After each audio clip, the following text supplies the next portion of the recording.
कर्पूरगौरं करुणावतारं संसारसारं भुजगेन्द्रहारं सदा वसन्तं हृदयारविन्दे भवं भवानी सहितं नमामि। बोलिए शंकर भगवान की जय। बोलिए शिव महापुराण की जय। बोलिए हिंदू सनातन धर्म की जय। देखिए साथियों, ये 45वां अध्याय चल रहा है शिव महापुराण का, जिसके अंतर्गत शिव का हिमाचल के घर में प्रवेश करना बतलाया गया है। तो ब्रह्मा जी बोले, हे नारद जी, इधर हिमाचल ने भगवान शंकर का वेद विधि पूर्वक उपवेत संस्कार भी कराया। इसके बाद श्री गिरजा जी को वैदिक एवं लौकिक रीत से स्नान कराया। फिर भगवान शिव से दिए गए वस्त्र आभूषण धारण कराए गए। बहुत सुंदर वस्त्र थे, लहंगा, वरनी, ओढ़नी आदि तथा रत्न जटित चोली। फिर कंठ के लिए रत्नों के दिव्यहार, दिव्य रत्न जटित कड़े, बाजूबंद आदि सबके सब आभूषण मनोरथ थे, जिन्हें धारण कर पार्वती की शोभा निखर उठी। तब ज्योतिषाचार्य श्री गर्ग जी हिमाचल से बोले, हे पार्वतराज, लग्न का समय निकट है, आप भगवान शंकर को बुलवाइए। हिमाचल ने ब्राह्मणों को सदाशिव के बुलाने के लिए भेज दिया। ब्राह्मण लोगों ने जाकर भगवान शंकर तथा विष्णु, ब्रह्मा आदि देवताओं को कहा कि अब कन्यादान का समय निकट है, आप कृपा करके शीघ्र पधारें। ऐसा हिमाचल ने कहा। यह सुनकर सभी देवता प्रसन्न हुए। उसके बाद शिवजी ने झटपट लोक रीत के अनुसार उपटन आदि लगाकर स्नान किया। फिर सुंदर वस्त्र आभूषण आदि धारण करके वृषभ पर सवार होकर हिमाचल के घर पधारे। उनके आगे हिमाचल के द्वारा भेजे हुए ब्राह्मण लोग वेद ध्वनियां करते हुए उत्सव मनाते हुए आ रहे थे। भगवान के सिर पर विशाल छत्र था, चमर ढुलाए जा रहे थे। मैं और विष्णु आदि सभी देवता शिव के आगे आगे चल रहे थे। गंधर्व जन मधुर गीत गाते जाते थे। किन्नरियां तालों के साथ साथ अति मनोहर नाच करती जा रही थीं। हे नारद जी, इस प्रकार की प्रसन्नता में सदाशिव यज्ञ मंडप में पहुँचे। तब हिमाचल जी ने आकर सदाशिव को बैल से उतारा, फिर घर में ले गए। उनका प्रसन्नता के साथ विधि पूर्वक पूजन किया।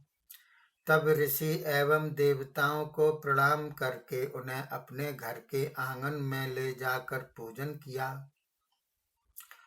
विष्णु, ब्रह्मा, इंद्र आदि मुख्य मुख्य देवताओं को रत्न जटित सिंहासनों पर तथा अन्य सभी देवताओं को उचित आसनों पर बिठाया।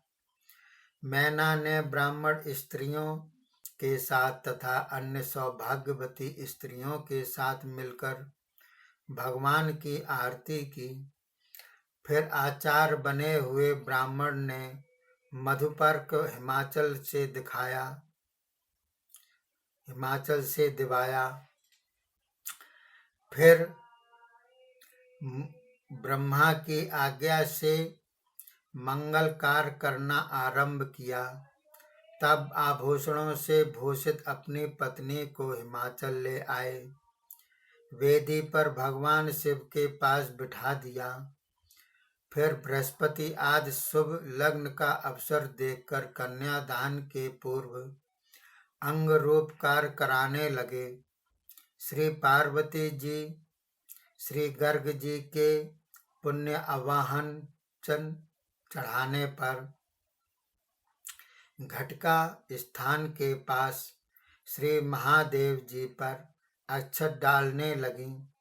फिर गर्ग जी द्वारा पूजित शिव पार्वती जी आपस में एक दूसरे का मुख देखकर प्रसन्न हुए।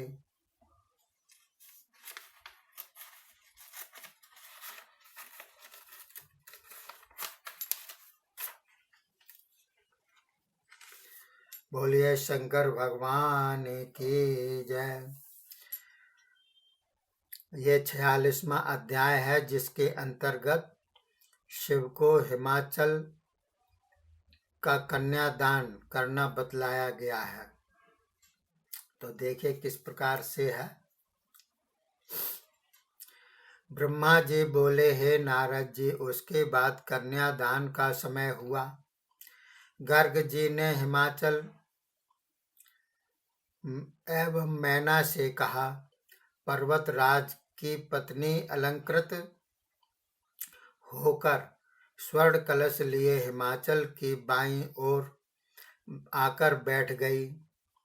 तब हिमाचल ने शिव को वस्त्राभूषण देकर पूजन करके ब्राह्मणों से कहा, हे ब्राह्मण देवताओं, समय हो गया, अब संकल्प आदि कराइए। इतना सुनकर ब्राह्मण लोग संकल्प पढ़ने लगे।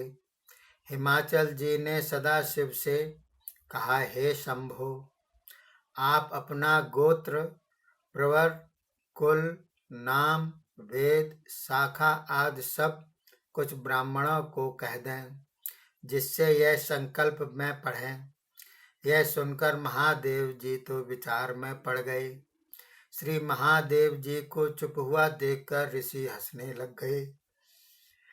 तब नारद जी, तुम भगवान शंकर की प्रेरणा से बीना बजाने लगे। इसमें हिमाचल ने रोका भी नहीं। तब हे नारद जी, तुमने हिमाचल से कहा, हे हिमाचल, आप क्या मूढ़ता कर रहे हो? भगवान शंकर से गोत्र आदि पूछते हो, इसमें इनका अपमान है।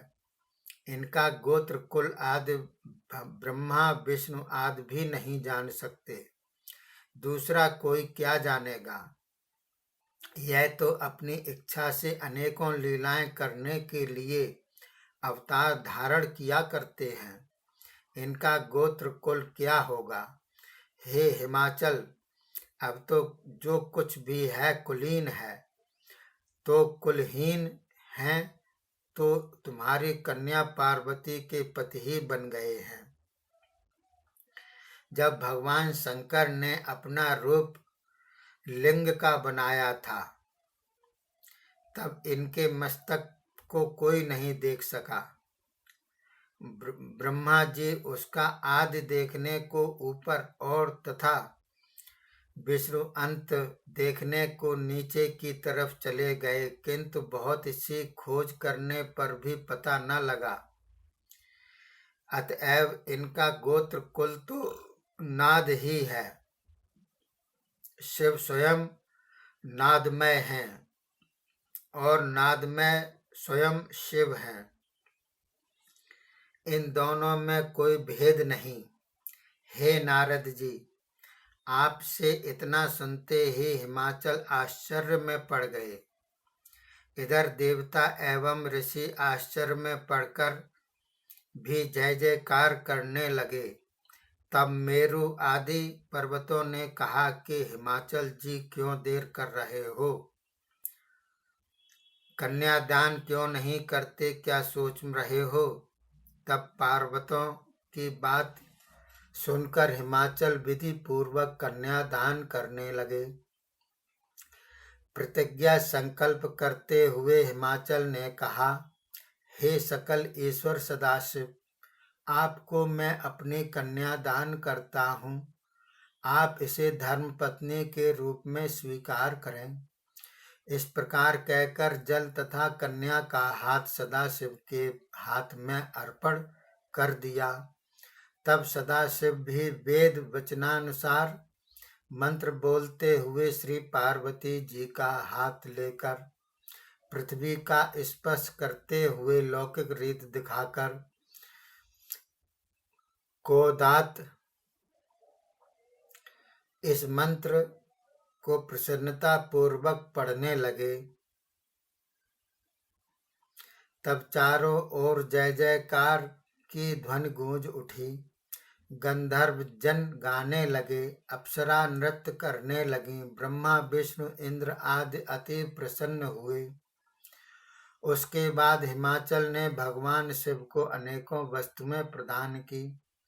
रत्न जटित स्वर्ण के आभूषण तथा पात्र एवं दूध देने वाली बहुत सी सुंदर सजी हुई जवान लाख गौएं, सजे सजाए सुंदर 100 घोड़े, रूपवती सजाई युवती 1 लाख दासियां, 1 करोड़ हाथी, सोने तथा जवाहरातों से जड़ी हुई 1 करोड़ रथें, यह सब दहेज में दिए।